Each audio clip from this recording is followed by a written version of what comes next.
The Book of Numbers closes the long story of Israel's journey from slavery in Egypt to the threshold of the Promised Land. It is a story of testing, growth, and God's unwavering faithfulness amid human weakness. From the census at Mount Sinai to the plains of Moab 40 years later, the book shows how a generation that doubted perished in the wilderness, while a new generation, formed by discipline and faith, stood ready to receive God's inheritance. Throughout Numbers, the people of Israel often complained, rebelled, and turned away from God, yet the Lord never abandoned them. He guided them with the pillar of cloud and fire, provided bread from heaven, brought water from the rock, and forgave them again and again. It is a story of judgment and mercy intertwined, showing both the holiness of God and his endless patience. One of the central themes of Numbers is the importance of trust and obedience. When the 12 spies returned from exploring Canaan, 10 filled the people with fear, but 2, Joshua and Caleb, believed God's promise. Their faith shines as a reminder that God's plans are always greater than human fear. As God declared, "But my servant Caleb, because he had another spirit in him and has followed me fully, I will bring into the land where he went, and his descendants shall inherit it." Numbers 14:24.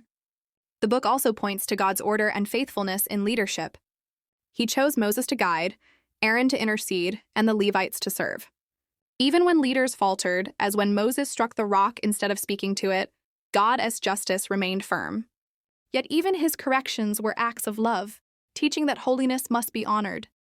Before Israel entered the land, God instructed Moses to remind the people of the laws, offerings, and festivals that would keep their hearts centered on him. He established the cities of refuge to protect the innocent and ensured fairness in the division of the land, proving that his care touched every detail of their lives. The final chapters of Numbers turn from wandering to readiness. As God said to Moses, "Speak to the children of Israel and say to them, 'When you cross the Jordan into the land of Canaan, you shall drive out all the inhabitants of the land before you, destroy all their idols, and possess the land and dwell in it. For I have given you the land to possess.'" Numbers 33:51-53.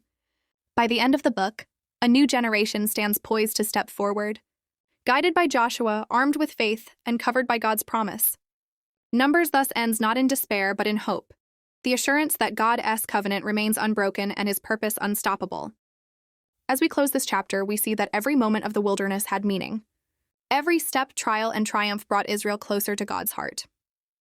And just as he led them, he still leads his people today, faithfully, patiently, and with love that never fails. The Lord bless you and keep you. The Lord make his face shine upon you and be gracious to you.